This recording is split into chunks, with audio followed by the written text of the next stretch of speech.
My name is Sebastian Tordonato. I'm a resident of Wolfeboro. I was here during the last meeting you all had, and I had to leave, but I have some comments about the budget, if I may at this time address that. First of all, I'd like to thank all of you for the effort that you put into the budget. I know it's a lot of work, and it's a lot of effort that you put in, and you should be acknowledged for that, and you should be thanked, and I do thank you for that. And further, what I'm about to say should not reflect on any of it. I wasn't really thrilled with the presentation, but I came in, I got this, which is the miniaturized version of your budget that you handed out. And quite frankly, I still can't read it, even with my glasses on. I use a magnifying glass, and it was very difficult to read. So, in that regard, I thought that was rather poor. I went home, and somebody had sent it to me, and I downloaded it, and this is what it came out to be. And then I spent last night studying it. And I have some questions. I have some comments, and I have some questions. My first comment is that we have been on a trajectory over the past 4 years of a 10% increase annually in the tax rate. And I look at this budget, and what you have proposed is in one section of it a roughly 7% increase. And when you get to the end of it, where you discuss it, you talk about what the portion of the town tax that it is, because the tax rate, which is now 8.36, is broken up into 4 components, which is municipal, the town, the state, and the county. And the town rate, which is now currently 3.1, is going to increase to by 18.7%.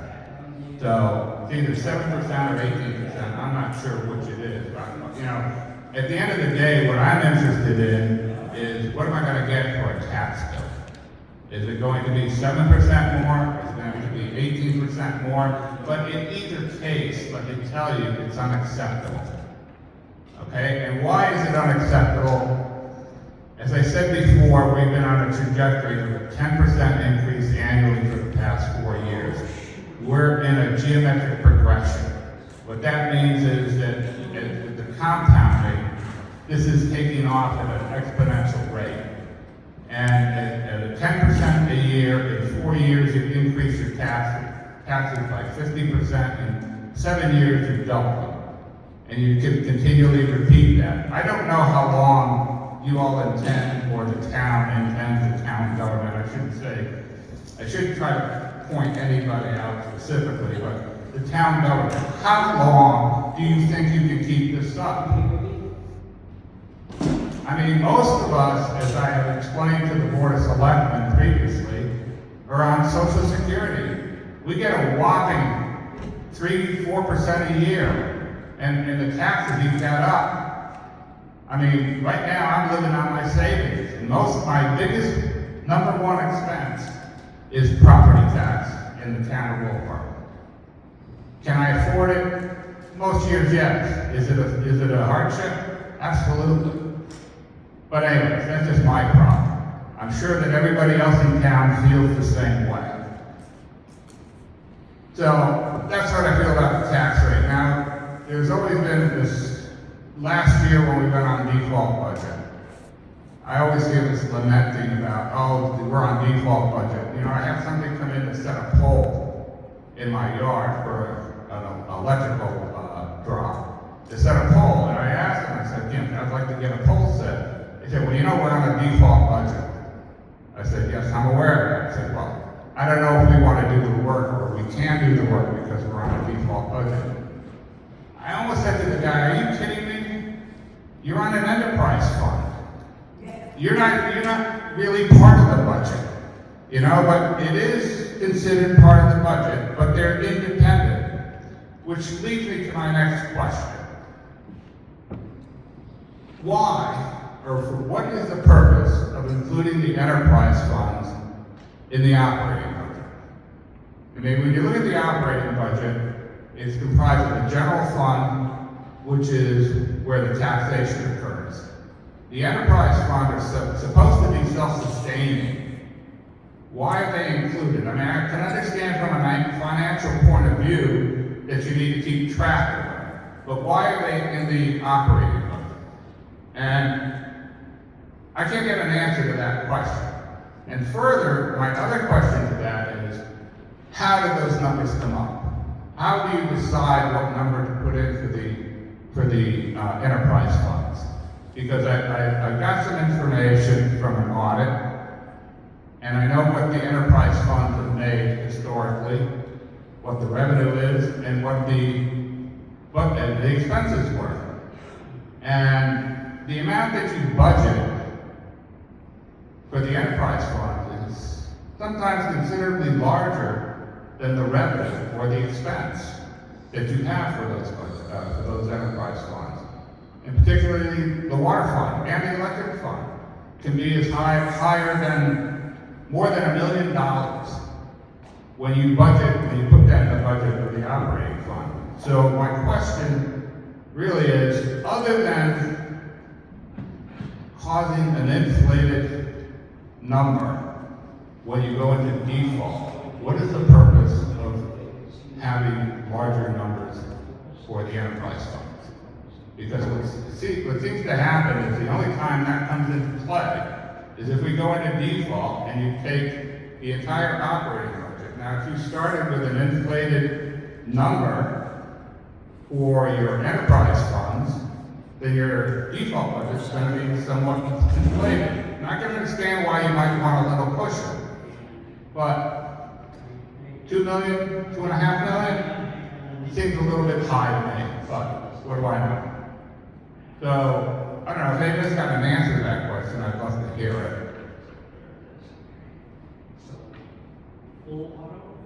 No? Okay. We don't answer questions in the public at regular meetings. You're more than happy to bring those up at the next session. Well, I intend to bring these same topics up at the, when we have the session, where you guys come in with the Board of Selectmen. I can't remember the name of the session. Deliberative. Right now, but it's coming in next month. Deliberative session, that's it. I was going to say discretionary session, but I knew that was wrong. It's okay. It's discretionary if we talk, but no, it's the deliberative session. So trust me, you're going to hear about this again. So that's the questions I had on the budget. And I have some comments about the presentation. And I don't mean to be, I don't want to sound abusive or pejorative or anything like that, but the presentation is poor. Okay? I mean, if you guys could bottle that, you'd put all of the sleep aid companies out of business.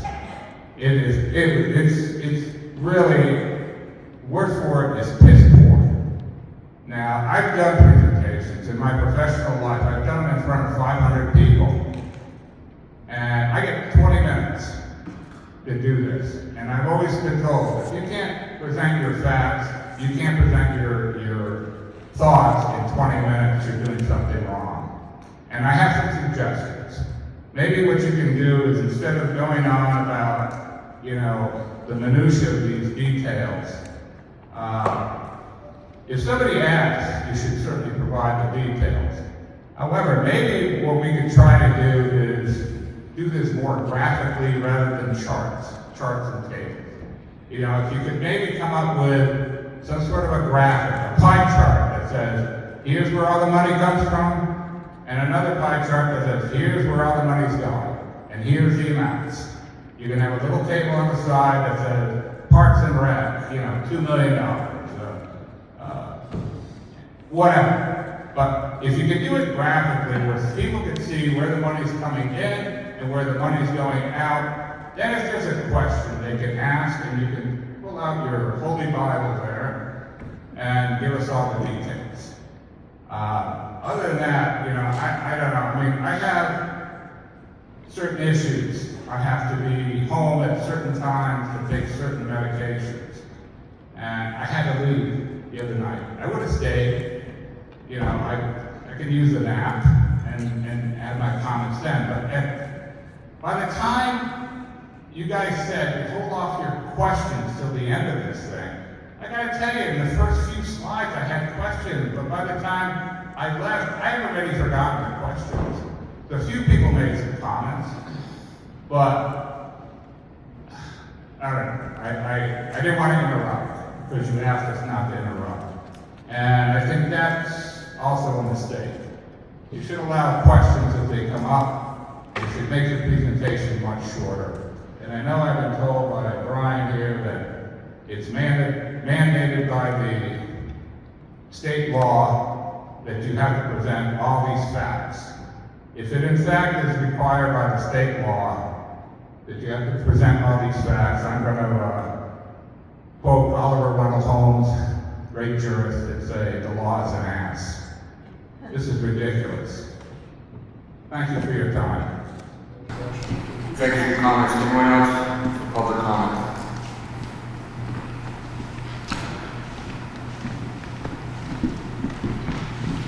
Good evening, Ann Blodgett. I know there's going to be a revote on the people's petition.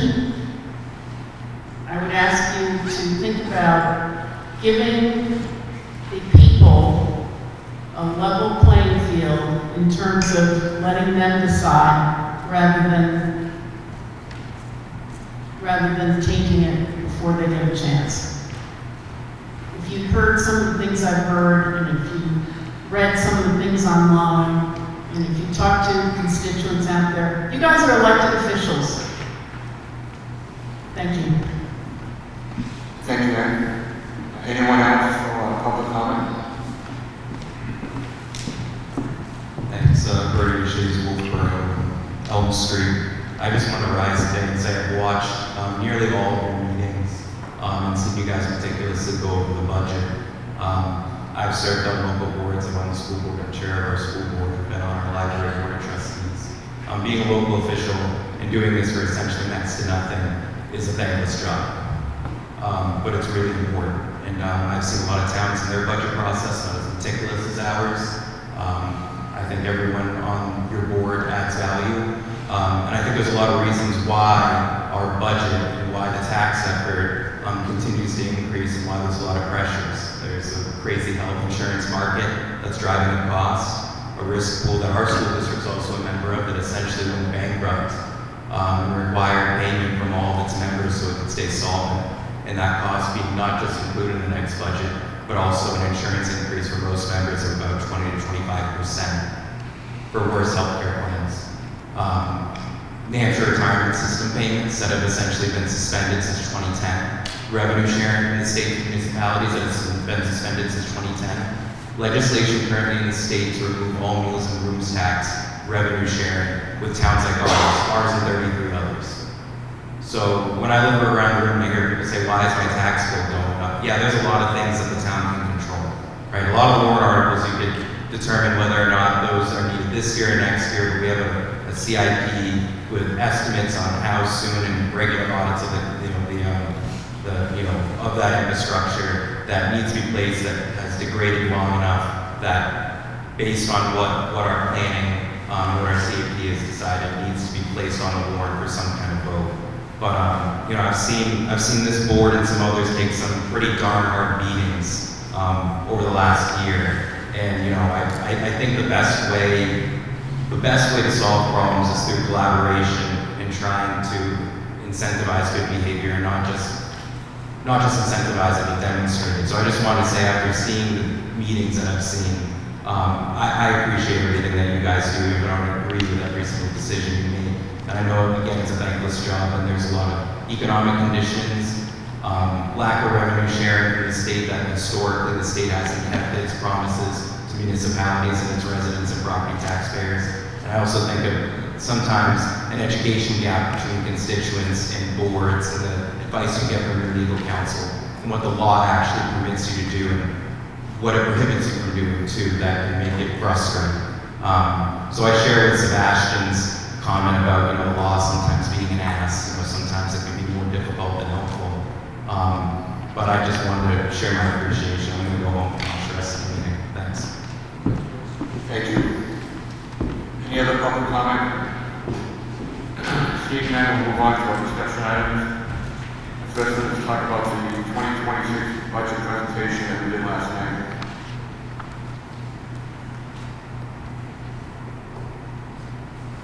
What's your feeling on how we did the presentation? If we were interested in passing the budget, we failed miserably. Can you identify a few where the failures exist so we can correct those? Well, I concur with Sebastian's comments. We have, for years, gone through 2 hours, 2.5 hours, 3 hours of going through minutiae. My view of the thing that kind of go along with what Sebastian said, let's hit big numbers first and just go with the high points and get on with it. If the public has questions during the course of the presentation, let's let them ask the questions at the end of each department's presentation so that it's fresh in your mind. I just don't think we did it right.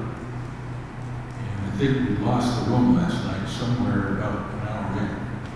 That's all I have to say. John? Thank you, Suzanne. If I could just add, when you guys give us all Public comment is over. You can come back next time, next public comment session. thank you. Suzanne? Yeah, I'd like to apologize to the board and the public. I dropped the ball on my end. I reported previous year, current year, what's been expended. I didn't put in the highs and lows, the items that escalated and items that were reduced because of a reason. I think that needs to go on the slide, and with a dollar amount and a percent. Some people can understand dollars better than percent or vice versa.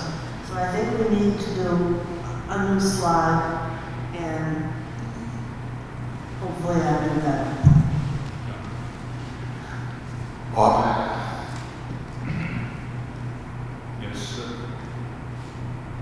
Yes,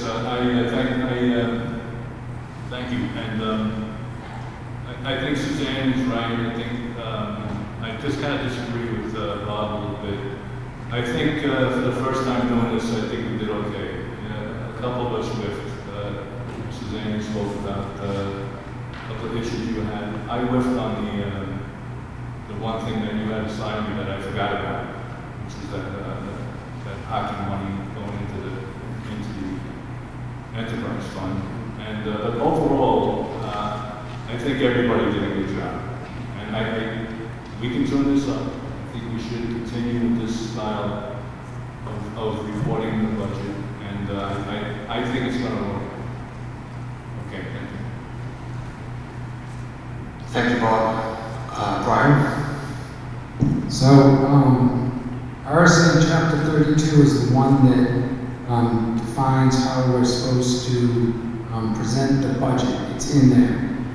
We have to have the public hearings, we have to have a detailed review, the committee reviews department requests and has joint sessions. And then we're supposed to present, including all the line items, to the community. So that makes it very difficult to give all the information that's required of us to the community without making it long and dry. I was talking to Sebastian earlier today and I said, I'm going to send you a video clip from one of our select board meetings where we have to listen to the auditor present to us the VISTIC audit report that's done. And it is hard for me to understand and follow, even though it's part of my duties. And it's very difficult and it's very, very dry. Because accounting can only be so exciting, and it's hard to present all the facts as we're required and summarize it at the same time. It's a difficult job. I think that the budget committee is trying to do the right thing. They've created a different format this year, and they're listening. They're listening to you. I'm listening to you. so that we're going to keep evolving this as we go forward. It's the best we can do right now and what we will get better. Thank you, Brian. Bob? Just to expand on what I was saying before, I was by no stretch. I think from presenting the budget to the public so they can understand it and believe in it and understand what we're doing, that's, I think, where we lost. The format, I think, is correct. I think from a format point of view and a presentation point of view, it's correct. First shot out of the box, we didn't do so good. As Bob says, we don't learn by it. I think everybody agrees that this format of doing each person presented their liaison department makes sense because we're close to it. And probably to deal with minutiae a lot better than we can with one person presenting it and going through it line by line. So I may have been overly critical. I don't mean to be any said it the wrong way. I think we're headed in the right direction. But we first shot out of the box, we didn't do a good job. Thank you. Bob? I'll be quick. Yeah, just one more thing. Bob and I left the building together alone, and Bob likes to make sure I make it to my car, and he's very good at it. And a couple of women came out as we were walking down the ramp, and they both looked at us and said, "Great job," like that. And we both said thank you. So the gentleman who spoke was very critical, but everybody has their own opinion of things, you know. And I just, you know, once again, I think we could tune this up a little bit. I think most of you guys, you know, like I said, I with Suzanne said she with everybody else on this committee did a great job with their presentation. So I'll leave it there. Thank you, Bob. Justin? I'll yield to Bob because she was first. Bob? Thank you. So I have a question to the chair. Did you receive feedback from the citizens of this town at all? Have you received emails? Has anyone on this committee? I got, I believe, 2 emails, and they said it was a good job, we did a good job. Okay, but nobody else got any other feedback of things that people said they were unhappy with or they were happy with? I didn't see anything on Facebook that popped up. I don't. I did. Bob and I had 2 women tell us they did a great job outside. So. In addition to that, 2 of the department managers with whom I'm familiar really liked the format. Liked the way that you were hitting high points and talking about drivers and stuff. So, as I said, the format I think is the right direction. I just think we really need to do a better job of preparation before we present. Thank you. Justin? Yeah, it's similar to my comments. I think the presentation itself is a decent presentation, perhaps more graphs, people like graphs. But I stand by whatever meeting it was, the proposal to having a narrative in the packet as people walk in, or even in advance, if we can get it out in advance and people have an opportunity to read it before they come to the deliberative session, that backs up the numbers. Instead of having, I think it could potentially be pretty wordy slides if we try to fit it all on the slides. But a typical presentation is you have some main slides and then backup material to read and refer to. And I think that's what the people, in my opinion, are looking for is what do these changes represent, and a narrative in a packet that they can read would help that. And a different packet, perhaps. I think what was it, 6 to the page? That's hard to read, so a different printing of the actual presentation with supporting narrative documentation for people to read. Thank you. Brian? So I was messaged by 10 to 12 citizens that asked me to change my abstention vote to a yes vote. One said that they would never speak to me again if I didn't, which was a little concerning. But I will say that I voted yes for the Citizens for Wolfeboro petition warrant article. That's the warrant article I'm talking about, at the select board level. Because when 200 citizens come to me with concerns, I try and take them seriously.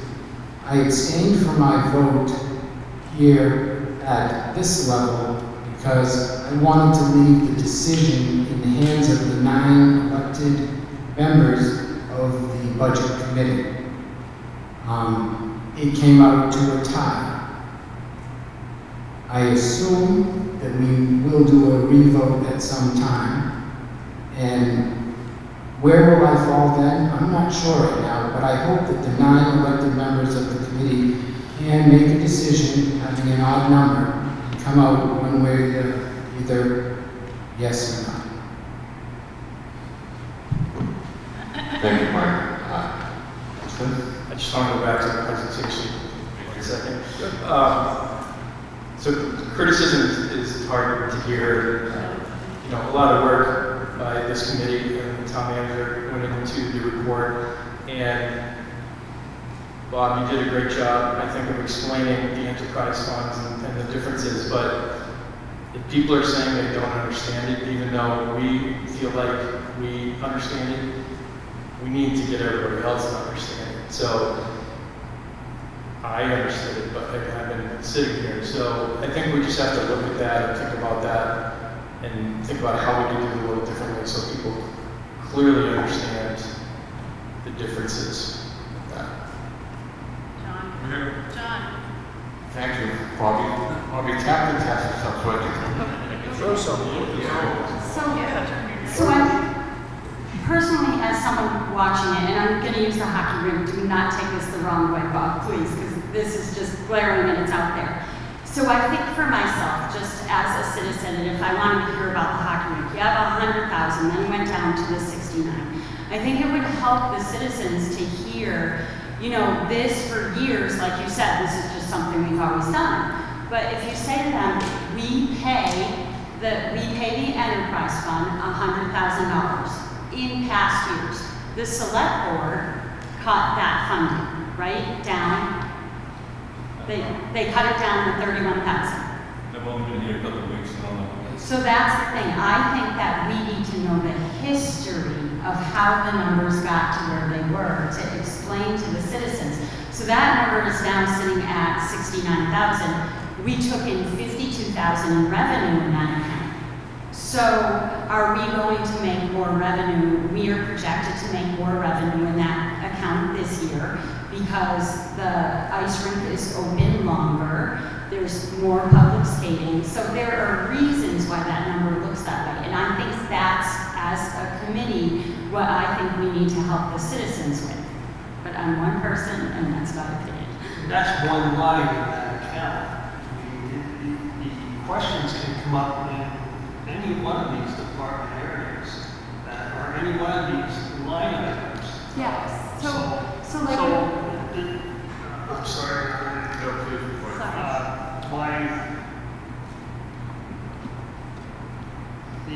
The biggest thing that comes to my mind is addressing that education gap that was just mentioned out there, so that the public can be educated as to what we go through, and then make sure that the information is available to them. As far as getting through the budget presentation process, I agree. It can put people to sleep and turn people off. There's a lot to be said about that KISS principle. Keeping it as simple as possible, but making the information available for those that might have a question. I understand, laying out the history of every line item be daunting. I'm not saying lay out the history of every line item, but with the hockey rink, I mean, people should know it started at 100, why is it down to 69? The select board cut this. And why didn't they cut it down to the 52,000? Well, because the rink is open longer, we have more public skating. That's the stuff that people, they're not just voting on numbers, they're not voting on a bottom line, they're actually voting on what, these numbers represent something, and I think it is our job to let the citizens know, why are we paying the enterprise fund $69,000?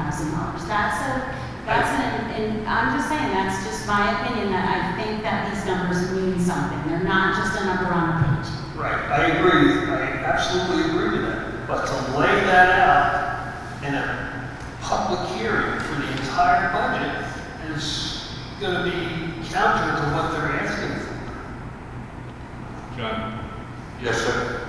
a couple of things with that.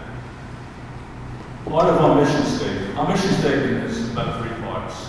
The one I want to speak to, it is our job, or one of our functions, is to assist people in understanding the budget. And every time somebody reached out to me, I either answered the phone and spoke with them right away, or I got right back to them. Every time. I'm sure everybody on this committee can say the same thing. I will also add that there is a ton of information on the town website. A lot of stuff I get asked is right there in black and white. So the website's new, it's been reconstructed. It might be a little, sometimes I find it a little difficult to navigate, but that you know, you learn that with time.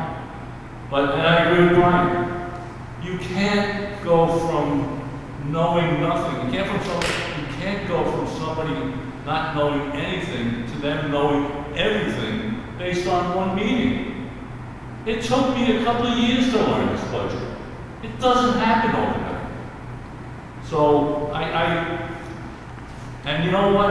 Everybody on this committee has done a great job over my time on this committee. Everybody really studies all of everything, all the motions that come before us. We all have good reasoning for why we're voting the way we did. So the first gentleman, I disagree with a lot of what he said. I think that guy can call me up anytime he wants, and I'll talk to him. That's the way we should be. That's who we are. Bobby? So my suggestion wasn't an attack on this board. My suggestion was we were here tonight to talk about our program and how we're going to present to the people at the deliberative session. I was just offering something that I see that people were really wondering about, like, why are these numbers doing what they're doing? And like we had talked about, what are the drivers?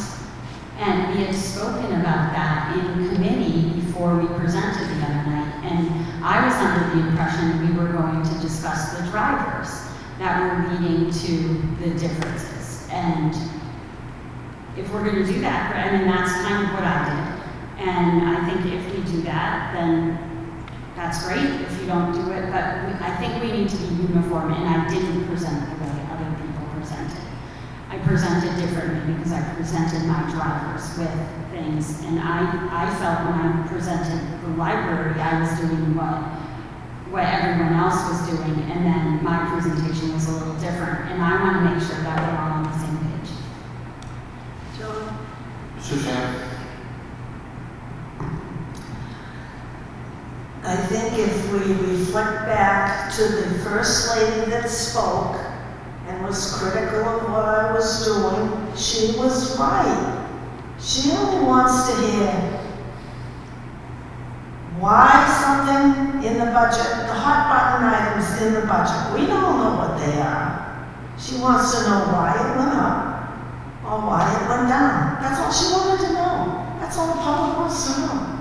And it's just simple. Justin? I originally had the opinion that we should present the budget and then do questions at the end, but I've since changed my opinion on that. I think if people have questions on each department, they should ask questions then when it's fresh in their mind. And as much as we all don't want to be there till 2 in the morning, if people have questions about the budget, we should answer them. I agree with that. Thank you. I'm taking notes. You just want to do it at the same time? It's the budget. Well, before we move on to the next budget, so we go through the executive budget, are there any questions? Okay, thank you. We're there till 3 in the morning. Sorry. Any other comments? Yes. Yeah, Bob. I believe, if I'm correct, Jim, is the budget not on the website? Your version is not yet. But it would be. Okay. I guess maybe an education process going on here that we're missing. If we go through the budget as we have, hitting the high points, and people have questions about detail, if we get to Justin's point, we don't want to be here till 3 o'clock in the morning. But maybe we can refer the questioner to the website, to the section, so that they can answer their own questions. So we can answer questions, obviously. But if it gets into a long, drawn-out detail, I think at some point, maybe the chairman, maybe the person that's going to present, would then refer that person to a section of the website for detail. I just think there's a methodology that we need to think about before we present this budget in the deliberative session, that sort of thing. That's also my line of thinking with in advance presentation packet with a narrative and what the increase or decrease of each department is, so that they can read it ahead of time. Maybe reach out directly if they have questions, but at least be able to have that information ahead of time and go to the website or go to somebody to get the answer before needing to ask it at the deliberative perhaps. If I may, John, that then presumes that each one of us is going to have to, and I don't have a problem with it. That means that puts the responsibility of some detailed report getting to town manager to be able to incorporate it into the slide program. So each one of us is going to have to do some preparation before the fact, get it to Jim so we can incorporate it on what you're suggesting, some visual effects to assist in the presentation. And if everybody's willing to do that, it's a good way to go. In less than 2 weeks, too, by the way. Yeah, exactly. We're on the time crunch. Okay, any other comments? I'll just make a couple here. A lot of folks, when they move to New Hampshire, don't realize we're a little bit different state. We're a dealing rural state, which means the state of New Hampshire, the legislature, the House and the Senate, they tell the communities what they can do and what they can't do. And Brian, you cited a particular RSA that had a requirement for the way we do our presentation. And that's what the state of New Hampshire has told all the towns, cities, and communities, that this is the way we want the budget presentation. It's my understanding, Chairman, that the presentation we do as far as the facts and figures that we present comply with that law.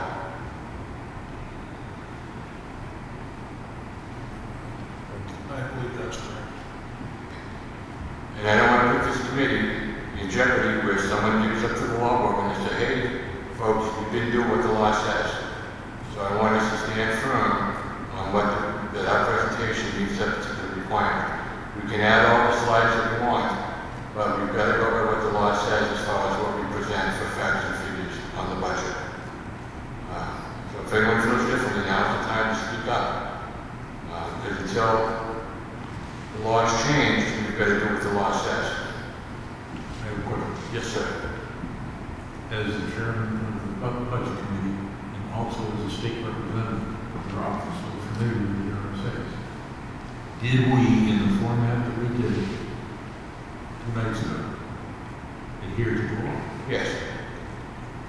Presented all the facts and numbers that are best known to us.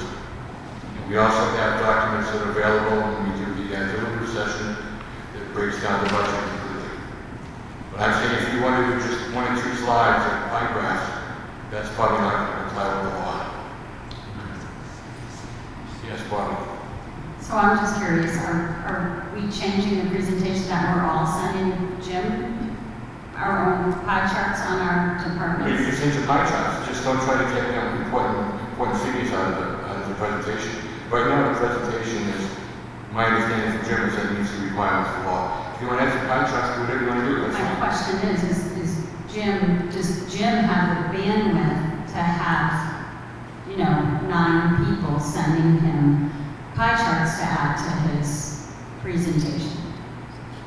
I would much rather have the budget committee determine what they want for pie charts so that I can build them so that they're consistent as opposed to having 6 or 9 different pie charts from 9 different individuals and then have to redo it anyways.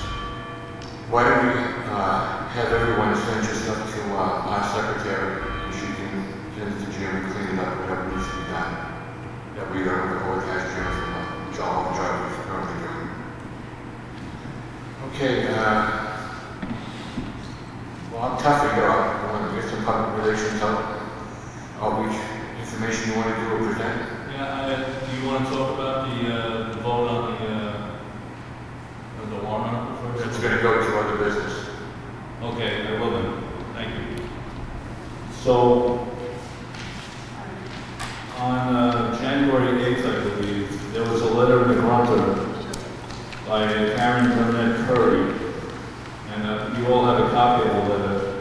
And basically what Karen did was define, the title of the article is, "We should celebrate our accomplishments." And Bob, what was the date of the letter? It wasn't on my page. What's the date? the date of the letter was January 8th this year. I'm sorry about I that. just wanted to make sure. Thanks. Yeah. So what Karen did was, she put a lot of time into this, and she basically described Wolfeboro and things that happened over the last 15 years, and all of the projects we did, everything we did, and how we did it, and she also made mention about the school district renovation back around 2010. All of the numbers are spot on in this letter. And if Karen was here, I would thank her for doing this, because I really think this it clearly articulates what we've been doing over the last 15 years. So what I did was, I wrote up a summary of the way we conducted this business, and I'll run through it. It should only take me a couple of minutes. So here we go. The letter in the Grunter by Karen Burnett Curry on January 8th, 26, titled, "We should celebrate our accomplishments," clearly articulates the town's success over the last 15 years with town-wide projects. So, here is the thought process on funding that was recommended to the Select Board 15 years ago by the Capital Improvement Committee. Number 1, reduce bonding and spend more cash on projects, and create capital reserve accounts in several departments to save up for future spending needs. Number 2, schedule bonding around debt service dropping off. It speaks for itself that some projects may have to wait until our debt service drops. Interest is paid twice a month, which hastens the reduction of debt. I think it's still paid twice a month. I'm not sure about that, but it was. Number 3, do not allow debt service payments to exceed 15% of general fund spending each year. Very common conversation between Paul O'Brien and myself. The more money spent on debt reduces the amount of money for the yearly maintenance and operations. We have been successful at this for over the 15 years. Number 4, cap annual cash warrant article spending at $2 million. This includes cash spending on some projects, including roads, capital reserve accounts, and other projects. The Select Board was very successful over that time. Number 5, approximate spending over the last 15 years. And this is ballpark. I didn't have the time to, get exact with this. our bonded warrant articles over the last 15 years were approximately $32 million. The cash spending was approximately $30 million, for a total of $62 million over the last 15 years.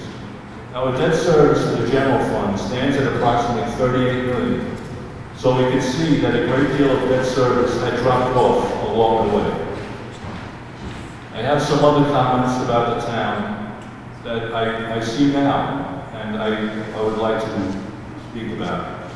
We have had clean audits every year over the last 15 years. The town credit rating is very good as the New Hampshire Bond Bank.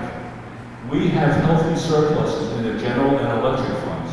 The assessed value of the town has risen significantly. It seems that the private business sector has been doing well for many years and pouring a fortune into their properties. To wit, renovations on lodging establishments. We have about half a dozen motels that have been significantly improved over the last 10 years. A lot of money has been put into it. Therefore, in conclusion, I think the town is in very good shape. I've heard different stories along the way, but I really think we're doing well. Thank you, John. Thank you, Bob, for doing this letter. Any different opinions on this letter? I'm going to see if we could all agree that Bob submit this on behalf of the Budget Committee. I didn't know if anyone had made any changes to this. Is it okay with you guys? What, Bobby? I'm sorry, where is he submitting this? I can't hear you, sorry. Where are you submitting this? To the grant. You can take a couple minutes to go and give you your thoughts and reflection. Well, I think that I need time to read Karen's again. Is it a rebuttal to Karen's, or? Absolutely not. I was praising Karen, and Karen and I have had many discussions over the past year or two, and we've disagreed on some things. But I think when she does something really good for the town, I felt the need to thank her. John? Yes, you did. I don't think it's appropriate for the Budget Committee to be writing letters to the editor, whether they're from the committee as a whole or not. If he wants to do something independent and sign it as a resident taxpayer, that's one thing. But am I incorrect thinking that you wanted this committee to vote to sanction that? Absolutely not. I wanted no such thing. I just wanted to bring attention to the fact. I really, Karen did a good job describing things that have been banging around in my head for the last few years, because, I was part of it. And I just felt that this needed to be out there. I thought we would have a bigger crowd tonight, and this is online, right? Well, not online, but so as John, as a group, I really didn't want this going into the grunter from the budget committee. I'm fine with that. I said what I had to say, and I'm good. Okay. Thank you. I appreciate the letter, Bob. You can do whatever you want to do with it. Thank you. I'm sorry, Bob. I think the big thing is just about submitting a letter right now like this. I think that the citizens should be focused on the budget, and I think the budget committee should be focused on what we're doing right now, in the here and now. And many of us didn't sit on the board for the last 15 years. So that would be my only trepidation over doing something like this right now. I'm good with that. I did what I felt I had to do. That's it. I'm good. Thank you. Bob. Mr. Tucker, that is a private citizen. I don't think we need to go any further. Okay, thank you. appreciate the work that you did on Bob Tuffin. Thank you. Thank you. Okay. Jimmy, you all set?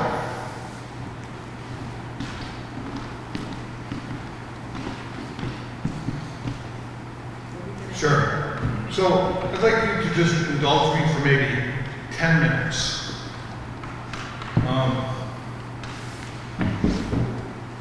This is what will be going to the select board for them to vote on the budget. It's not complete yet.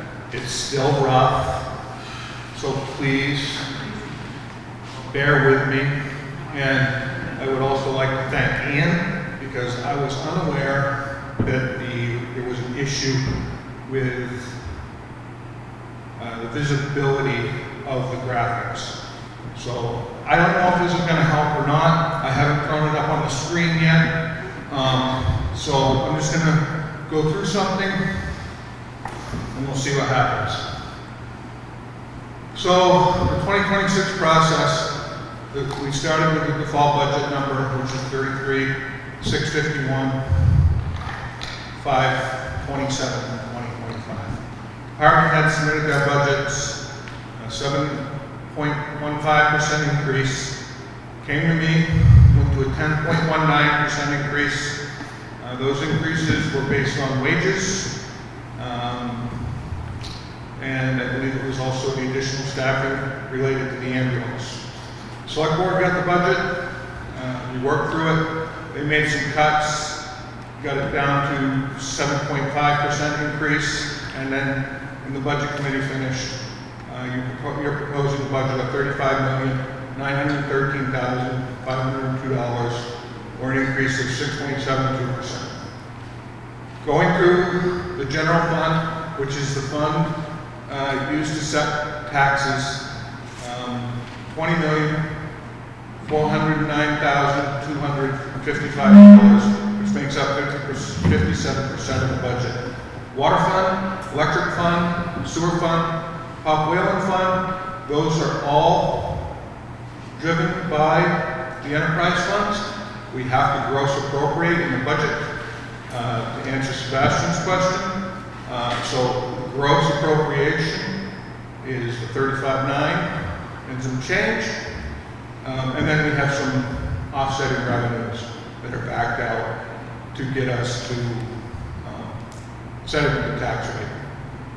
So general fund 57%, water fund 5%, electric fund 31%, sewer fund 6%, Pop Whalen fund 1% of your proposed budget. Going through the budget through the series, 100 series is wages, it makes up 36% of your budget. 200 series is health insurance, New Hampshire retirement, and FICA, that's 23%. 300 series is outside services, 11%. 400 series utilities and leases, 7%. 500 series dues and subscriptions, 1%. 600 series general operating supplies, 5%. 700 series technology, 1%. 800 series is professional development, 2%. And 900 series is debt service, which is 15% of your budget. General fund only.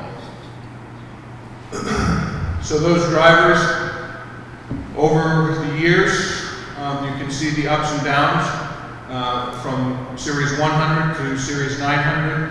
As you can see, the 100 series took a pretty good jump this year, as did the 200 series. Everything else has remained relatively stable. And all the way to the end, right, the 900 series, you see debt service beginning to fall off for us. So 100 series, general fund wages, $7,383,000. It's an increase of $792,000, or 12.3%, 0.3%.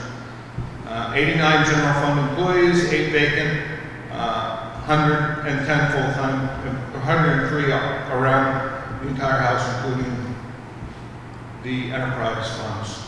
Those drivers, assistant town manager has been backed out, ambulance staffing, $319,000, ASME contract for 2025, which was voted on by the voters last year and approved overwhelmingly, $128,000. That contract for 2026 is $131,000. The police contract for 2025, again, overwhelmingly approved by the voters, $40,000 and some change, and this year, $44,000 and some change. Between the police department, between the budget committee, Board of Selectmen took a $45,000 reduction. We've been in default budget for 2 years now. That last full-time firefighter that we hired, we've got to bring that individual's wages up because it's backed out in the default budget calculations. And then we back out as well for the default budget calculation, full-time non-union wages, miscellaneous reductions, and that gets you to your $7.3 million or 12.03% increase on wages. 200 series, this is your health benefits, FICA, New Hampshire retirement, and there's some miscellaneous increase in there. 4.6 million, increase of 519,000. Health insurance 281, FICA 60,000. New Hampshire retirement system increases 49,000. That gives you your 12.3% increase over 2025. Drivers for your 300 series, which is outside services, custodial, audit, communications, 2,195,000, 2.58% increases. Our elections, audit services, assessing, Brewster building, reduction of hydrant fees, increase of phones in the public safety building, solid waste increase at 107,000, reduction in consultants, reduction in outside services, and miscellaneous increases throughout the 300 series to give you your 2.19 million or 2.58% increase in the 300 series. 400 series, 1,531,000, an increase of 5.53% over 2025. This is utilities, property liability insurance, building maintenance, rentals and leases. Property liability insurance is increased by 19,000. Contractual technical services increased to 49,000. Electricity, machinery maintenance, building maintenance, and public safety building, 46,000. Drainage and pipe structures, increase of 16,000. Household hazardous waste, reduction of 52,000. Abenaki boom release, increase of 25,000. Library electricity, because they have the solar, a reduction of 8,000. And other miscellaneous reductions of 16,000, for an increase of $80,300 over 2025. 500 series, dues, subscriptions, advertising, and printing, 122,000, reduction of 12.9%. Printing, reduction of 9,000. Dues and subscriptions, reduction of 1,000. Advertising, reduction of 7,500. Miscellaneous, 132, for a total budget of 122,650. Reduction of 12.9% compared to 2025. 600 series, general operating supplies, increase of 131,000 for a total budget of 990,000. Postage, office supplies, increase of 26,000. Gas and diesel, reduction of 12,000. Propane, increase of 20,000. Groundskeeping supplies, reduction of 1,000. Safety equipment, increase of 49,000. Miscellaneous road supplies and pavement, 49,000. And other miscellaneous, 300, for increase of 15.3% over 2025. 700 series, computer hardware, software, machinery, and equipment, increase of 33,000 or 37.8%. Those increases are land improvements, $1,000, computer hardware and software, 60,000, reduction in machinery and equipment, 20,000, furniture and fixtures, reduction of 7,000, miscellaneous reductions, 450, for a total budget of 121, or an increase of 37.8%. 800 series, we got this one complete yet, but we're looking at 404,000 and some change, decrease of 17.1%. Professional development and travel. Your debt service stack chart, you're looking at 2.4 million in general fund debt and 575,000 in sewer debt for a general fund impact of 2.9 million, and that gives you a summary of your 100 through 900 series, gives you your drivers. This way, if we go through this, and then you guys can spend a little bit of time in your individual budgets and get your drivers with the pie chart that you want, I think we can get through this fairly swimmingly. I obviously haven't got to the enterprise fund yet.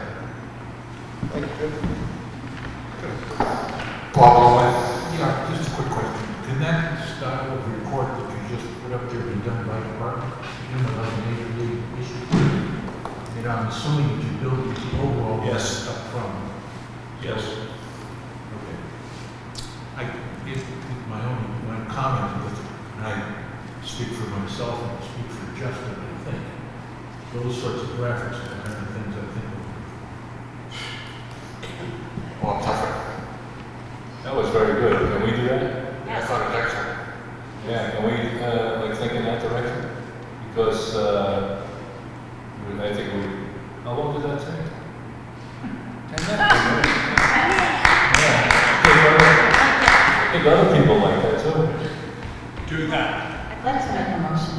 You can We read it just too. said we're still discussing. It's legible. Hold on. Yeah, I mean, did you see what was handed out the other night? Oh, I know. But I didn't realize visually from sitting in the room, it was hard to see. Yeah, so Up we- here, I don't get that, so that was good information for me to hear, so thank you. We couldn't look ahead to ask questions either, because we couldn't read what we had in our. Bobby, yeah, Sorry. it's okay. I'm sorry, Bobby. Okay, Jim, loved it. That was great. I do have one critique though. When the numbers, you have the numbers and it says, gives the beginning number, and then it says it went up or down, go back. Yeah, so where it says 600 series, we get the first number, the increase of the 131 or 15%. If it could actually be added up for the people to see, would that be easier for them? Because you have the, I know you have the big one up there where you're seeing everything, but if it were lined, not all of them were lined up, I know those two numbers just coincidentally got lined up. Go back to the 500. See how they're not, all the numbers aren't lined up. If they lined up, would that help people visually? You mean the ones inside the bar? No, that's fine. Like, so if you go slide to slide where you have 500 series, 122,000, decrease of 18, see how they're not completely lined up underneath each other? And that might just be the accountant and me that wants to put them You mean on. justified? Justify it. If I were, okay, I would take out some wording. I would take out 500 series because he's talking about it and it's listed already. And decrease, I would use an up or down arrow. And then I would just have the dollar amount and the percentage and get rid of compared to 2025 because that's what you're doing throughout the whole presentation. So just ducks and bunnies. Big animal pictures. Well, the hard part with that, Justin, is the 25 is approved. The years before that are actual expenses that we've done. So that's why that is laid out. Where it says compared to 2025. I see what you're saying. That block, I think that's what you're talking about, Bonnie, right? The text to the left of the chart and underneath the numbers. Gotcha. Just get rid of the extra words. Just give us an arrow and a dollar amount and a percentage.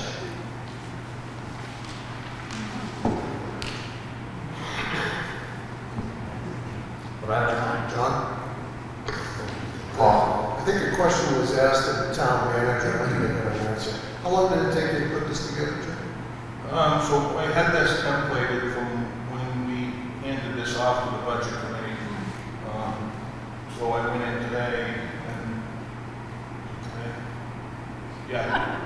You met last week, right?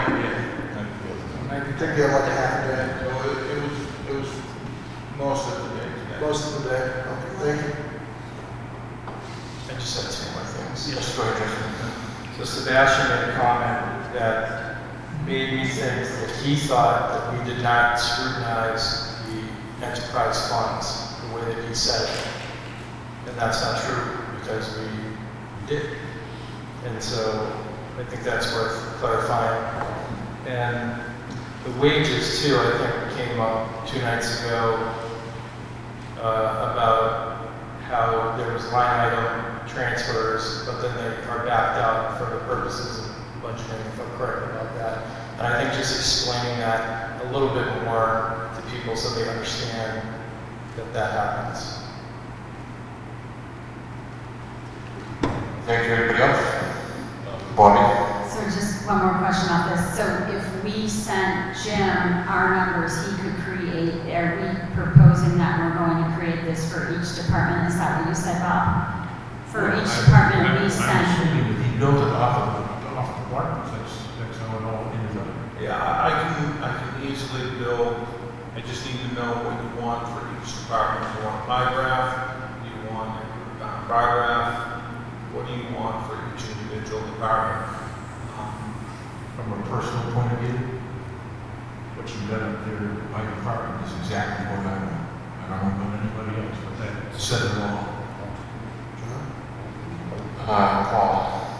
I know I'm alternate, I shouldn't speak, but I think the ask by Jim is for you folks to clearly articulate as a group what you need, and he'll build it. I guess he'll build it.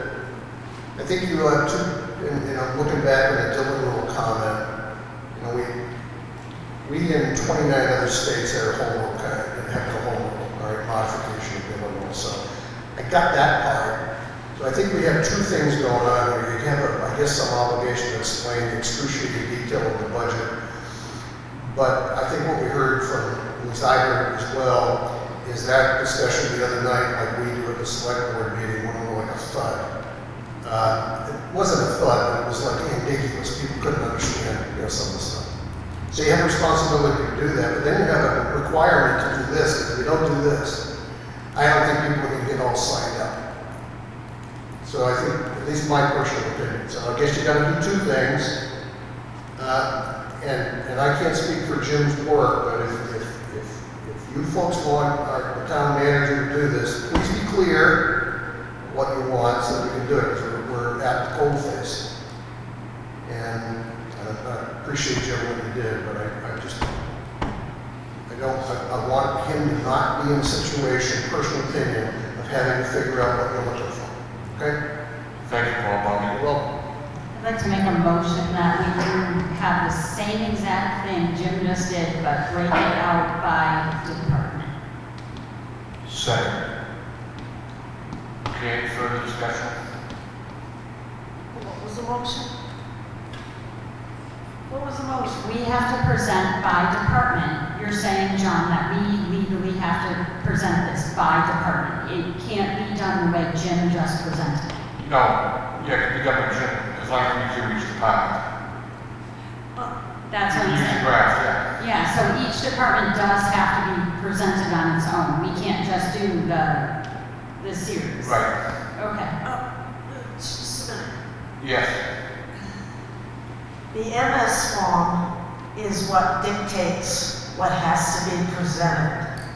How we present to the public, I believe, is at our discretion. So if you can find the statute specifically saying that we have to present by department or by line, I don't believe that's the case. I think we're misreading. It's the MS form that we can't add anything to the MS form after it's posted. We have to report on the MS form what our budget is and certain lines. But I don't think it tells us how we present. I've been looking through the statute. I can't find where it says how we present it. The second thing is, I like what Jim's got here, and I think we need to be uniform. I think Bobby mentioned that before. And we shouldn't have someone say, oh, I want this footnote, and then somebody else says, well, no, I want an arrow, or someone says, I want a star, or I want, let's do the same, except whatever he's got there, and keep it uniform. Brian, did you want to say something? I'm looking it up, double check. Thank you. Researcher.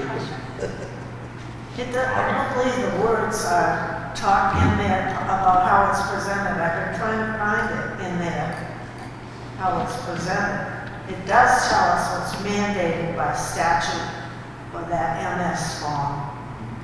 I'd like to know what the best thing is for Jen. Early flight to Las Vegas. So, we will be meeting again on the 22nd, right? Yes. Let me get this put together based on what I've heard from you this evening, based on what I've started there, and I will have it ready for a dry run on the 22nd, and if we need to amend from that point, it won't be a big deal because we've already got this in the queue. I can just take and pull the appropriate items in. Let's get to the 22nd. And I think you have a motion on the floor anyways. Bob? I think Jim's right. Bobby made a motion, I don't know if there was a second, so I'll hold back until it's done. There was a second.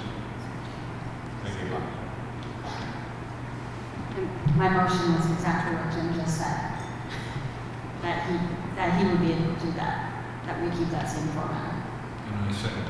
Yep.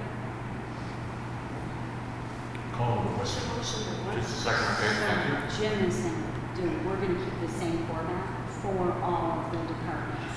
And Okay, Jim- my understanding of the motion is that we're going to accept the current format that the town manager presented to us. And we will send changes or whatever we want in that particular budget to Leanne. Is that a fair representation of the motion, Bobby? Sorry. Suzanne handed me the rules, I'm sorry. Say that again. It's my understanding that the motion is going to have, the motion is to proceed with the format that Jim has presented tonight. We will notify him of any things we've added through the presentation is going, that'll be done through Leanne. I think that we're going with my motion is that we're going with Jim's presentation and Jim's gonna split it out into our departments. And then on the 22nd, we're gonna go through and we're gonna see what he has. And if someone in that department has a change from there, then we're going to proceed with asking for an adjustment. Is that correct? That is my understanding of the motion. Vince, roll call vote, please. I mean, he's gonna do that regardless. So. Brian Shays. Yes. Bob Lohman. Yes. Tom Bell. Yes. Bob Tucker. Yes. Bob Mulholland. Yes. Justin Brown. Yes. John McDonald. Yes. Ryan Black. Yes. Suzanne Ryan. I have to remind this committee, we're the one that prepares the budget. We're lucky that he's doing this for us. Just here to help. And that's not his job to do this budget. It's our job. At any rate, sorry, Mr. Pino. What's your vote? Suzanne Burridge, yes. Bobby Budman. Yes. Passes 10-0. The motion passes 10-0. John, Yes, sir. could we go back to one person running through this? Might go a lot faster. Maybe somebody on this panel might be interested in doing so. I'm too old, I can't. What would you like to talk about, Bob? Well, I think one of us can do what Jim just did and get through this thing in about 10 minutes. Well, there are a couple of members on the committee that wanted to have Itemized. participation in it. Yes. Okay, thank you. What Jim did was by series. We're doing it by department. There's I don't know how many departments, probably multiples of series. John? Yes, I know that, but, you know, you used to run through this, page by page, department by department, one of us can take a look at that board and see everything, we can get through that, even with the changes, The other thing is the deliberative session, the community will have the opportunity to ask questions of each department. And I think the aspiration here is that the liaisons who are representing those departments from the budget committee will have the greatest insight into how to answer those questions. We also need to remember there's a moderator. A lot of the questions will go to the moderator. Right. So I got the answer first, Suzanne. So you're right, Suzanne, it's the MS 737 form, which starts with doing the budgets as a whole. Executive, election, financial administration, property assessment, legal expenses, personnel administration, blah, blah, blah. Goes to public safety, the police, ambulance, fire, and it gives you all the large numbers. But then it digs deep into and goes into welfare administration, direct assistance, intergovernmental welfare payments. Then it goes into parks and rec and library, patriotic purposes, so on and so on. So it does take and it gives you, in the beginning, all the large full budgets for all the departments. And then it digs down further and further into the budget as you go. So in order for us to present a budget to the citizens and have them have a full understanding of it, we have to dig down fairly deep into the budget and present it so they know where all the drivers are, or else we're not being clear. Thank you, Brian. Thank you, Suzanne. Just one more quick question. Do you want the narrative on the presentation? Where the expenses are? You want that on there or not? Can I make a recommendation? Yes, please. I would say absolutely not. Okay. You guys need to prepare your narratives so that you can read your narratives. They don't need to be on the screen because the people are listening to what you're reading. There needs to be graphics on the screen that you are speaking to that justifies the increases. That would be my recommendation to you. Absolutely. Thank you, Jim. Just to clarify, I don't think the narrative should be on the screen. I think in the packet with the slides, and then you can have it on the same page or something. Thank you, Jim. Bobby? So when we just watched what Jim did, the narratives were up on the screen for us. He had a little chart on all of them where it had the narratives. So he's already got that on there. He's already putting it on there. Thank you, Bobby. Suzanne, do you have something? Yeah, just a question. And to Jim, is the MS 737 completed by the time we have the deliberative session? Because it has to be posted. So why aren't we using that format? So you're I asked for- going to see two versions come to you on the 22nd. One will be each individual department, and then there will be another version that will be executive, with a summary of the executive ones, public safety, a summary of public safety. So we will have two different versions to look at. Well, they don't tally each other, they're just presented differently, right, John? Correct. Yeah, I mean, they're not, pardon me for, John, I'm sorry. They're not different by version. They're different by appearance, but they all add to the same bottom line number. It's just that we have to present them differently.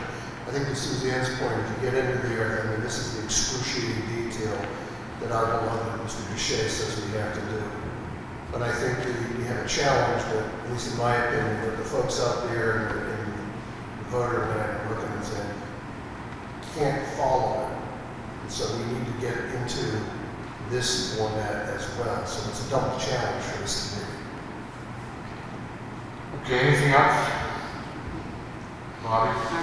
I really want this board to recognize the fact that Jim does not have a finance director right now, and what we're tasking with and what he did for us. I'm appreciative, and so I definitely appreciate that you've done this and that you've made it easier for our community to read these numbers and see this in a way that after we go through it, we see it in our brains, but our community doesn't necessarily. So I appreciate that, Jim. Thanks. Thanks, Bobby. Anything else? Okay, let's move on to other business. I'd like to bring up the citizens petition. Let's have a motion to reopen the article on the citizens petition discussion. A motion to reopen the warrant article on the citizens petition. Second. Okay, thank you. Roll call vote, please. Brian Deshaies, Yes. Bob Lohman, No. Tom Bell, No. Bob Tupper, No. Bob Mulholland, Winston Brown, Yes. John McDonald, Yes. Brian Black, Yes. Suzanne Ryan,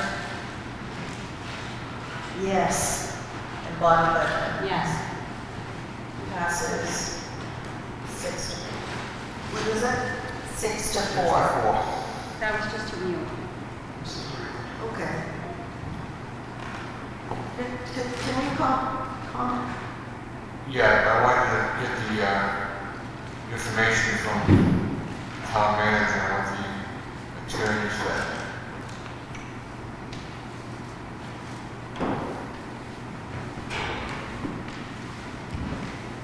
I'm wondering if since there was, Wants to wait for I know, I just have a question. Well, I have a question, but I'm waiting. Everyone just stand by. Stand by, please.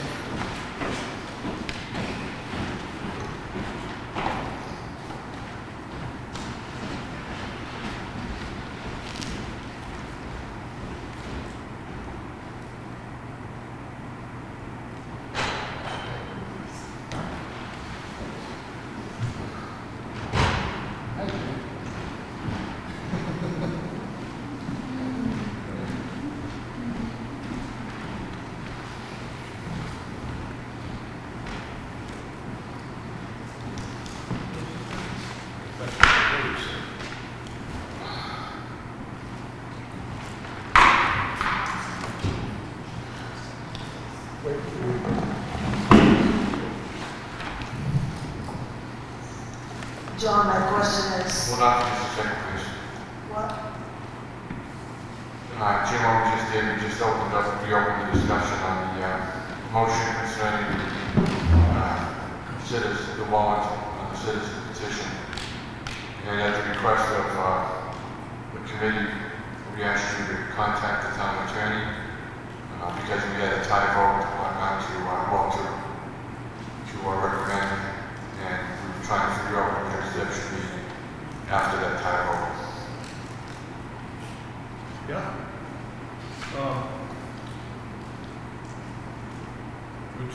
Are you asking me to read the correspondence? Yes, if you could.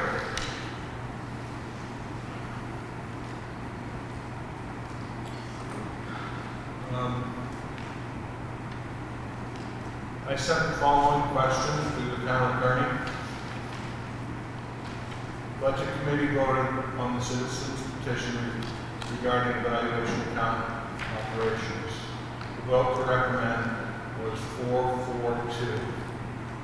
There is a question. 1, should this should this be recommended by the budget committee by a vote of 4-4-2, or should they vote, or should they re-vote with a motion to not recommend, which is likely to be 4-4-2, or does it automatically become not recommended 4-4-2 because the vote failed? The attorney's response was, the budget committee should take a vote on the motion of not recommend. If that motion does not carry, then I think you need to include language that says not recommended 4-4-2, because technically the budget committee did not have a majority to recommend the item, which means by default it is not recommended. I learned on the ZBA, we had the same situation. You cannot guess what the outcome is for a tie vote. And we had our attorney explain that to us. If you have to stay here till midnight, you reword that motion until you get a consensus of which way it's going. You have to do that. I think one of the problems, and it's on me, it's on us that have been on boards that should have known the tie vote. Someone of us should have spoken up. It never entered my mind for that. But I would also ask, if I may, for Mr. Pino to look into, because we've created a problem for ourselves. When we found out that this committee could allow the selectmen's representative to vote as a full voting member, that put us into an even number of people that can vote, 10. And prior to that, when the board wasn't allowing that, we were fine with 9 members, because you couldn't end up with a tie. So my question would be, can Mr. Pino go back to 1993, or I will do it if you want, and see how many were established at that time? First of all, I'd love to go back to Right. That's a whole other story. I don't think it matters, Suzanne. It doesn't matter because Brian abstained. So the vote would have turned out 4-4-1. Correct. It doesn't matter. Bobby, So, But that's an even number. No, Suzanne, Wait, I want to hear from Mr. Pino, if you don't mind. okay, look at the graph, that's a graph. The vote, as recorded, was 4-4-2. If Brian did not vote, the vote still would have been 4-4-1 because Brian abstained. Okay, so you're explaining to me that the absentee vote, the abstaining vote doesn't count into the calculation? Bobby, So I'd like to, I think it's very important what you just brought up, that you missed the key point on that. When we argued and debated over policies and procedures and what the role of the select member was in our committee, it came down to that select member is supposed to represent the will of the select board. On the select board voted 3-1-1. Therefore, the select board did vote in favor of that warrant article. Thus, leads me to believe that the member representing the select board should have taken a vote in the affirmative the other evening, which also leads me to believe that the person, Or the negative. the select board voted, the select board voted in favor of that warrant article the other evening. Therefore, if that select member is sitting on the board and taking the vote that he should be taking to honor what is the representation of the select board, he should have voted in the affirmative. I would like to ask someone who abstained from the vote because there was no winning side to reopen the vote to recommend. So now my turn, finally. Yes, sir. Bobby, you're reading the rules and procedures for this board incorrectly. The rules and procedures in the board said that I am supposed to vote in favor of the town as an ex officio member, which means that I can vote however I choose, and I do not have to vote the same way as I voted at the select board. Now, when I stepped aside, and I said this earlier, I stepped aside, and I hope that if we have another vote, that the elected budget committee members will vote first, because there is 9 of you, an odd number. And it didn't matter if I voted or not, the 9 of you still split it even, Suzanne. 4, 4, and 1.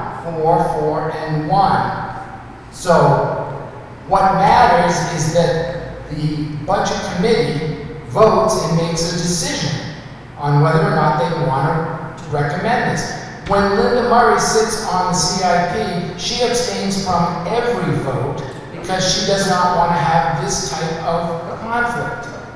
Where I knew this was going to be a very contentious vote, it should be up to the people who were elected here for the budget committee to make the decision. So if you want me as the select board to make the decision for you, then we'll vote once.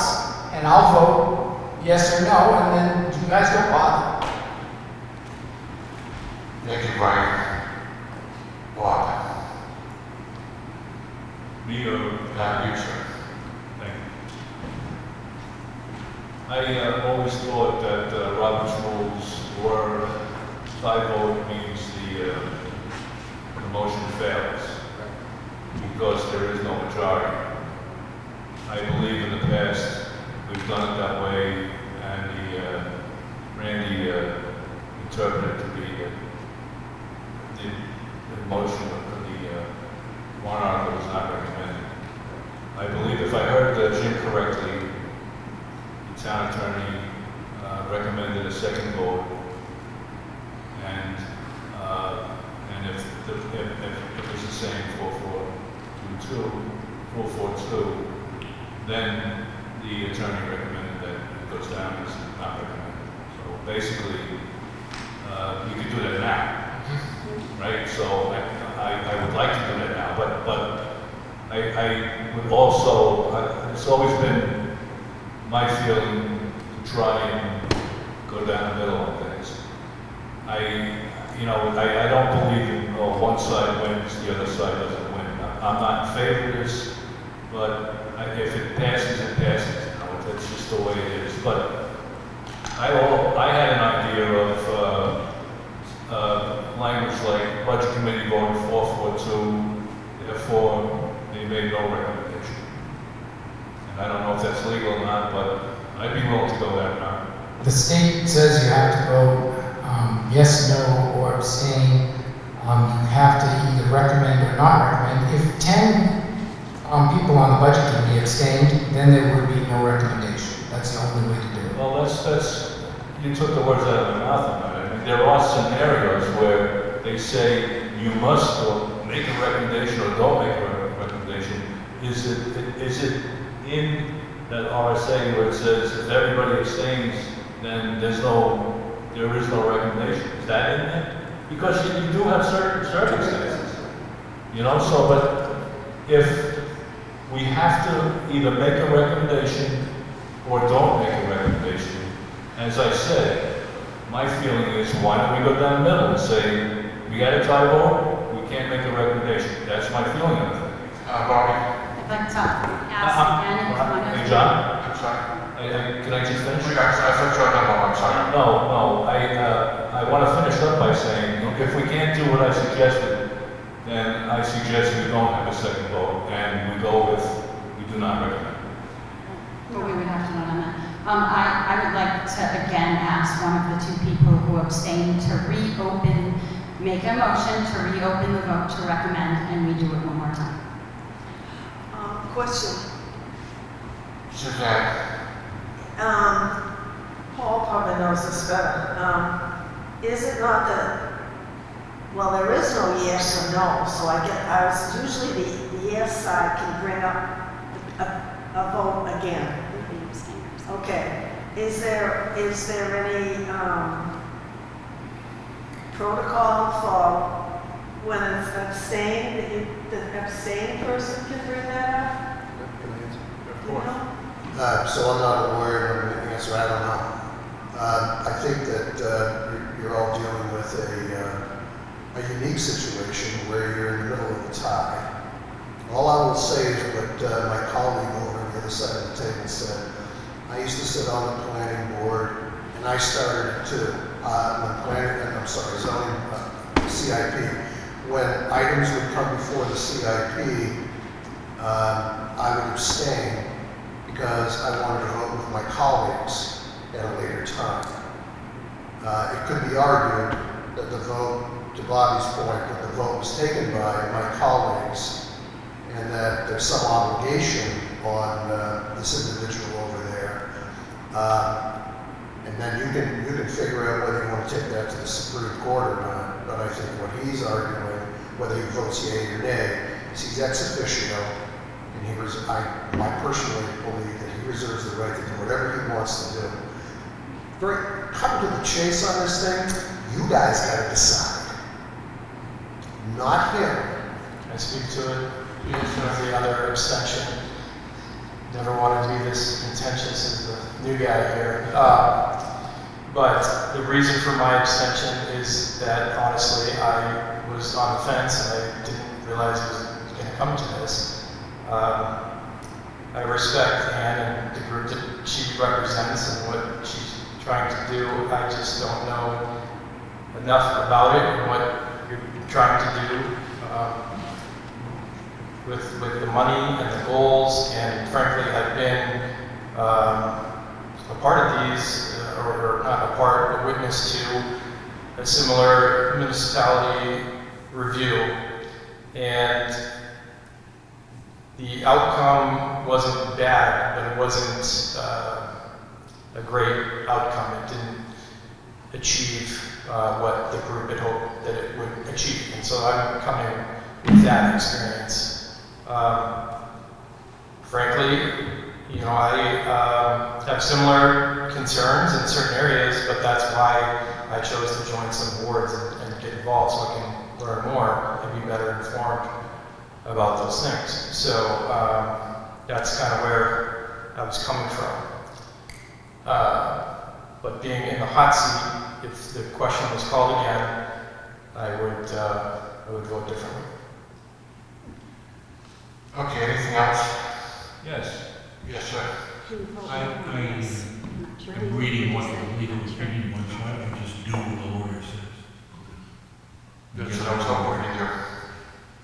So I'm making a motion to follow the legal advice, to take a vote on a motion not recommend. If that motion does not carry, then we need to include the language that says not recommended, because technically the budget committee does not have a majority to recommend the item, which means by default it is not recommended. I'll second that. If it's a tie, it's not recommended. I'll second that.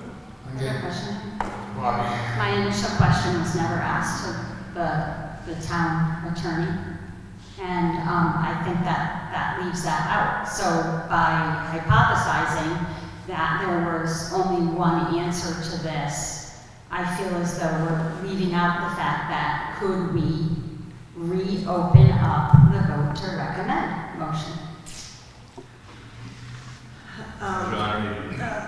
Leanne, Go ahead.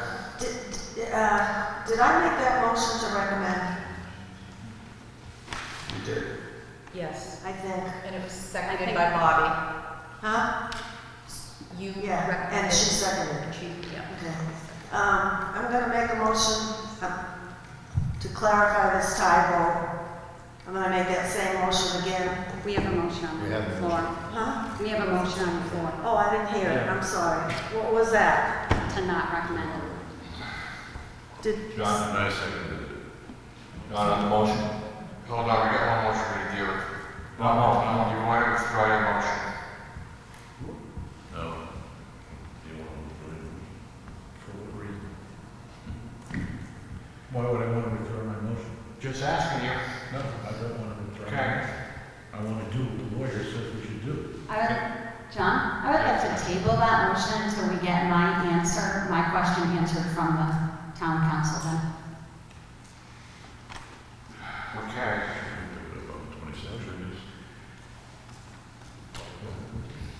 Okay, the motion is Someone has to second to it. table the motion that we currently have with Bob Bowman, seconded by Tom Bell.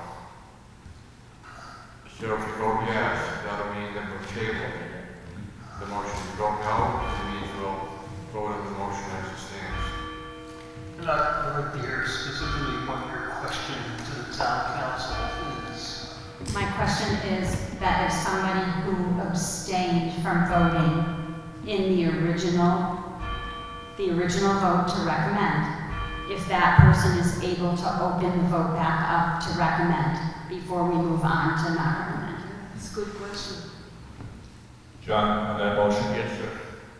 I don't think we should talk to anybody about how they vote or ask questions about how they vote, because they have the right to I'm not asking, abstain. I'm not asking anyone to do that. I'm asking the town council if someone who abstained has the right to reopen up a vote to recommend.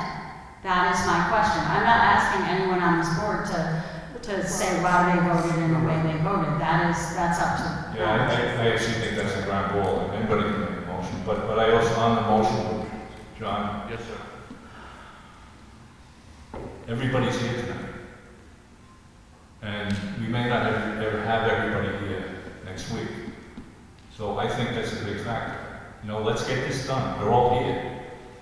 And then If I make a motion to change my abstention to a vote, can the group vote on that? I think my understanding is it should be someone on the affirmative side, someone who voted for the previous vote that we did. Not someone that voted against it, but someone that voted for that motion. But you don't know. So if you have your list of who voted last night, by the affirmative, in the winning side, you should ask them. But we didn't have a winning sign. I know There was a it's tie. Right, so, There was no winning sign.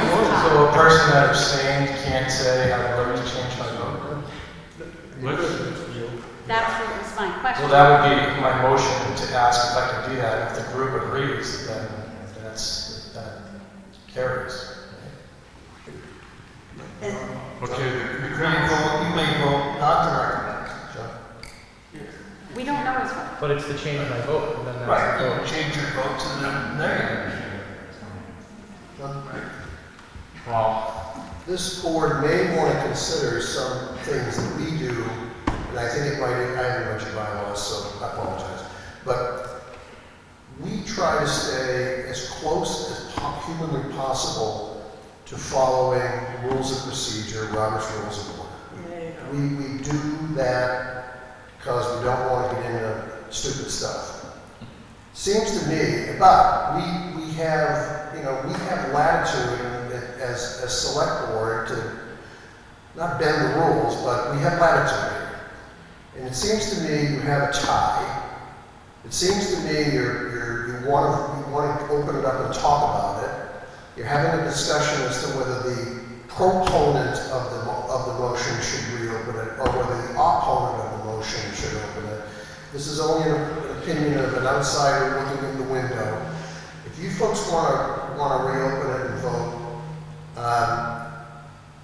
why don't you just do it? I will remove mine. That's what I was saying. Just do it and be gone with it and be done with it. Because I think Bob, you're right. Some people may not be here, and then someone's going to say, "Oh, this is interesting. I wasn't around, and I don't want you to do that." My you personal. want to withdraw your motion? I will withdraw my motion to table. Will you second withdraw also? Nobody second that? Wait, table for what reason? I'm taking it, I'm Taking it saying off. I'm removing. Can I Oh, make a motion to call the question? We've got to deal with those gentlemen over their motion. They have to remove theirs. So. A lot of motions. Okay.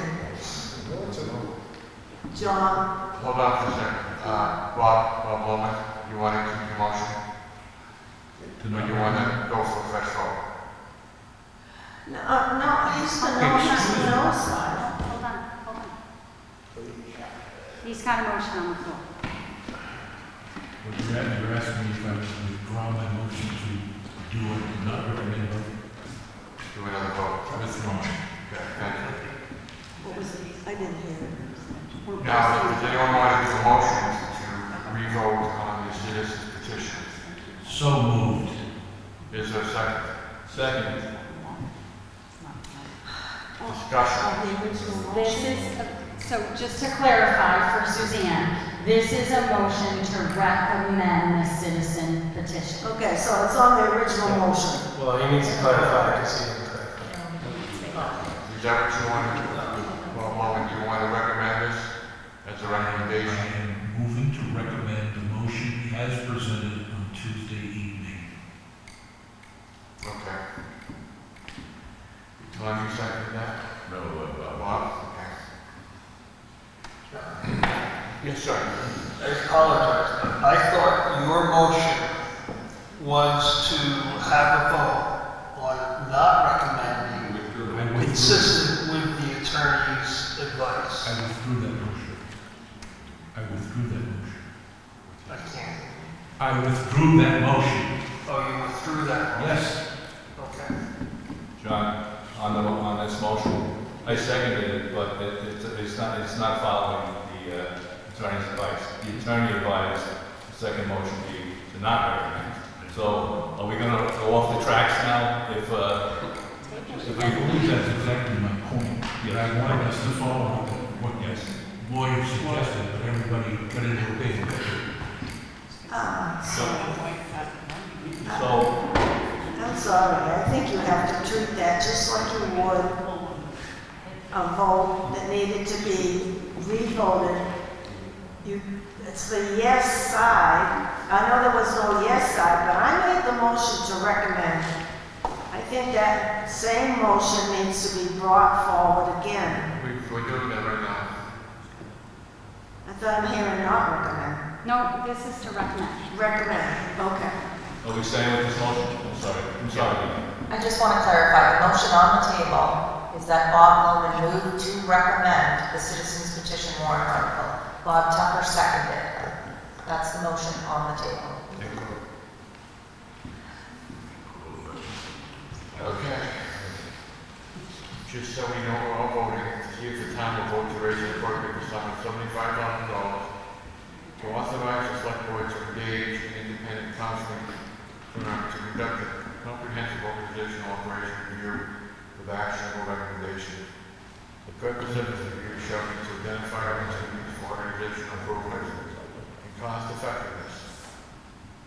The consultant's final report shall be presented to the select board at a public meeting with written findings and actionable recommendations no later than December 31st, 2026. Keep school up.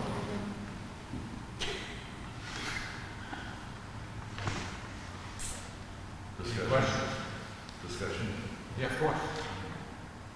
You know, I've been through a lot of consulting agreements, you know, I shared. Can we start down that end? We can't hear you, Tom. We're talking discussing right now, talking about. Hey, Tom. Is that all right? Can you hear me? Go ahead, Tom.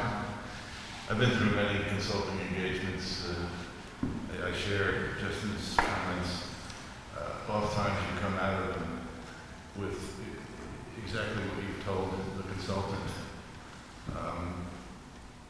Our budget's as tight as it is, to add another $75,000 to it to come up with, you know, some recommendations that actually it appears Justin's been around the block with it. And, these things haven't worked out well. I can't support it. Call the question. Any other discussion from anyone? I do. Yes, Bob. I just want to clarify on that, and I understand where you're coming from, Tom, but what if we have someone come in here and they do a review of our town and they find out our finance department needs a new software system, or if I think we know that. or if they find out our IT department, and these are the recommendations they come up with. There could be recommendations regarding the budget on both sides of this. It could lower the budget, it could raise the budget. We don't know.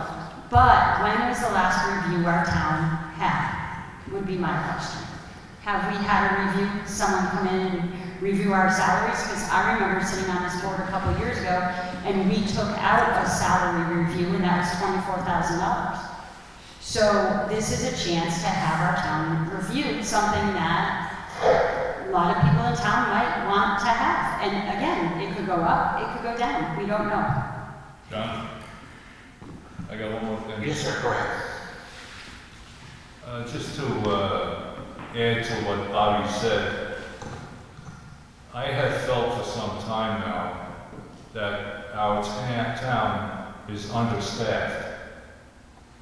The last 5 or 6 years, we've had 5,000 permits pulled over the last 5 years.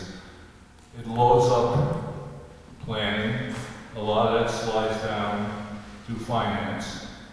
And Suzanne, you asked me the other night if the stuff used to come out before, like a week before,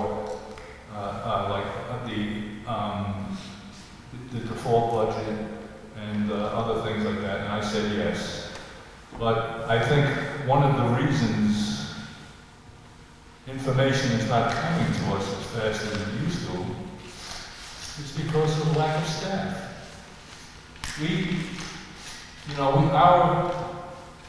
Our activity at the last, since before the pandemic, whenever, our activity has gone up like this, and our staff level has stayed flat. So that could be a result of this, and maybe it's good. I read a thing this afternoon, maybe it was this afternoon, but the thing I was trying to give the idea is that this town is in very good shape. We're in good condition. We have no reason to believe that we have problems. Well, okay, some folks may disagree with me on that, but that's what I'm saying. So I'm not going to vote for this, but and it's advisory. The select board does not have to go with it, but it could. This thing, if it does pass, it could go either way. So that's it for me, John. Thank you. Anyone else? Yes. Call the question. I'm sorry. Okay, the motion is to recommend the article that deals with we don't have a particular citizen's position, we don't have an assignment yet. Does anybody question, does anybody not know what they're voting for? Now roll call, please. Jot down that in. Bobby requested that she voted last one. It's fine, I'll vote first, Okay, yes. please. Okay. We're gonna vote the same way we voted the other night, or whatever we want to vote on. I'm just gonna go in the order we went in on January 13th, which is completely random. There's actually no order to it. Bob Tucker, No. Justin Brown, Coming second, by the way. No. John McDonald, Yes. Tom Bell, No. Bob Mulholland, No. Brian Black, Yes. Suzanne Ryan, Yes. Bob Lohman, No. Bobby Budden, Yes. and Brian DeShays. So I can say yes and it fails, and I can abstain and it fails. And I can say no and it fails. Yes, sir. So I'm going to abstain as I did before. Okay. So it is. 4 yes, 5 yes. I thought 4 yes, 5 no. 5 no, and 1 abstention. It fails. Does anyone want to make a motion not to recommend? Okay, it's automatic, so by default, it's going to be in there? No, we'd actually have to take a vote on that also.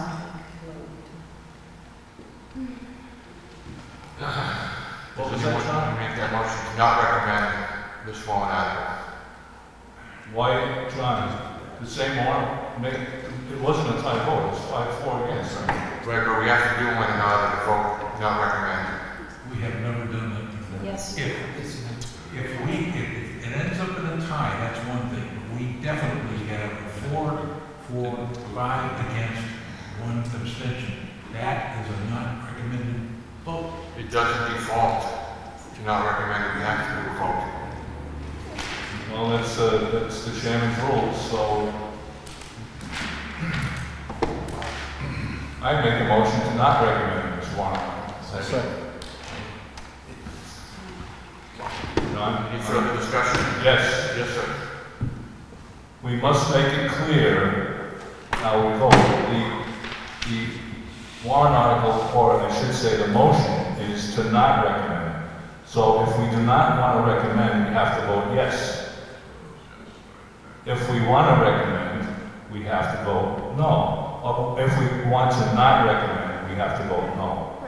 I just wanted to make that clear. Yeah. Any other discussion? Yes, Yes, sir.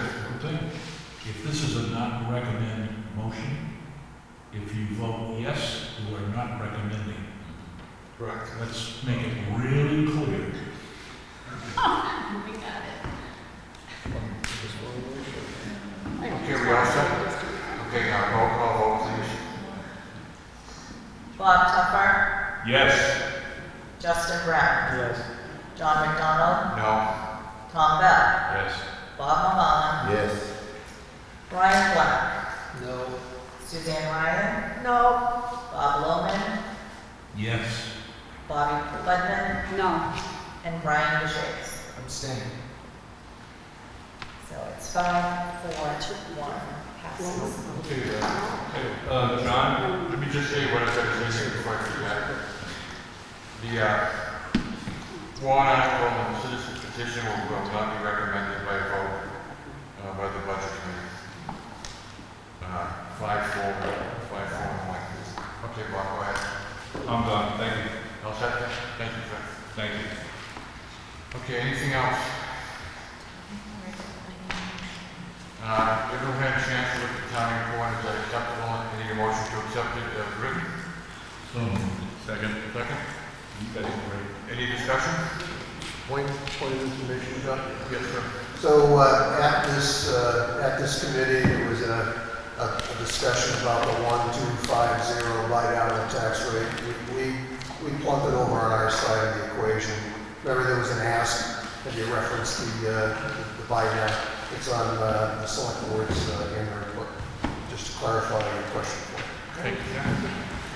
We've got a motion to approve the report submittal from the town report. Any other discussion? Seeing none, roll call vote, please. Brian DeShays, Yes. Bob Lohman, Yes. Tom Bell, Bob Tupper, I don't know what you're talking about. Yes. Bob Mulholland, Yes. Justin Brown, Yes. John McDonald, Yes. Brian Black, Yes. Suzanne Ryan, Yes. and Bobby Budman. Yes. Passed 10-0.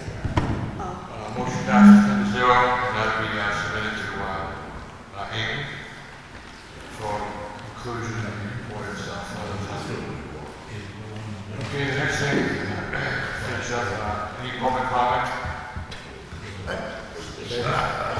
Speaking Big bug down. Get the approval of minutes, and then we'll finish up. Any changes for the minutes of 12/9/2025? Move to approve as written. Second. Okay? John, can I ask a question? Can we just vote these? Does anybody have any changes? Does anyone have any changes for the minutes? I think at this point, it's just academic. Okay, can I just draw up a motion there for the 12/9 minutes? And do a motion to both vote 12/9/2025, 12/11/2025, 12/15/2025, 12/16/2025, and 12/30/2025. I'll make that motion. Is there a second? Second. Any further discussion? Seeing none, motion is to both vote the following dates I just mentioned. It'll be a roll call vote. Brian DeShays, Yes. Bob Lohman, Yes. Tom Bell, Yes. Bob Tupper, Abstain. Bob Mulholland, Yes.